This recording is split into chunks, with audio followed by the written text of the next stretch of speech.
The topic now is 401k plans.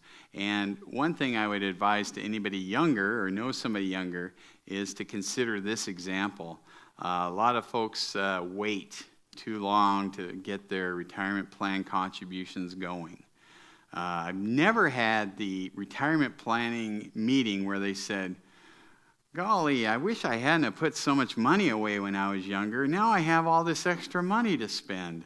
I haven't heard that one yet. I have heard the opposite of that. So one day I was playing around with an Excel spreadsheet and I said, well, what if somebody 25 years old decided to put money into a 401k plan? And how much money should they put in? And so I computed 2 lattes a day. The cost of 2 lattes, the tip, the tax, and I considered a company match and some return on that investment. Well, lo and behold, by the time that person reached 65, it was over $1 million. Call that the $1 million lattes. And so it's important to consider 401k plans, but that's not what this is about. What this is about is some of your options.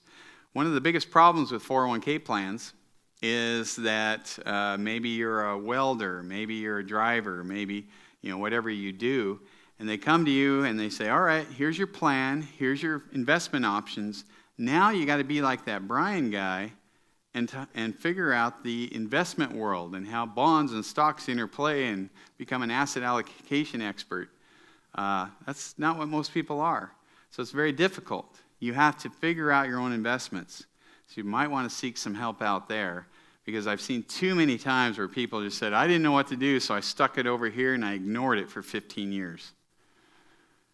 Well, that devastated their retirement. They worked really hard, but they have a devastated retirement because they didn't seek an hour's worth of help 15, 20 years ago. Another area of the 401k rules that I think is very, very critical for people to understand is that you don't get to take the money out of your 401k plan until you separate from service. So every time you quit a job or move to a different job, you can take your 401k balance and roll it over into your own IRA. That's not a taxable transaction. And then you can take control of how it's invested.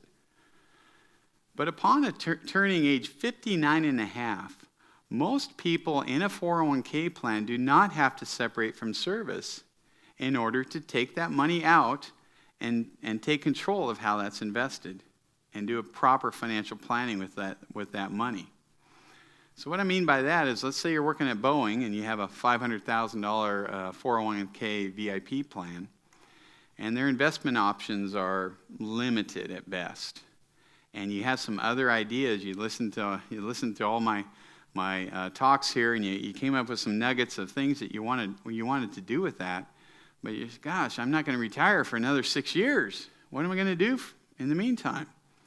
Well, at age 59 and a half, most 401k plans allow you to do what's called a non-hardship in-service distribution, meaning that his $500,000 could be moved into his IRA and then invested appropriately, and he could still continue to participate in that plan. He does not have to wait to retire to decide to do something with it that he wants to do.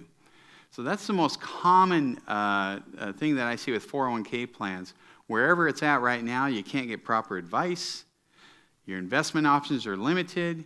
You can't invest in long-term secure cash flow investments and all the different things I'm talking about here. So take control of your 401k plan at age 59 and a half, and you'll find that your entire retirement plan could be elevated to a whole new level rather than just leaving it there and putting your head in the sand and ignoring your 401k plan.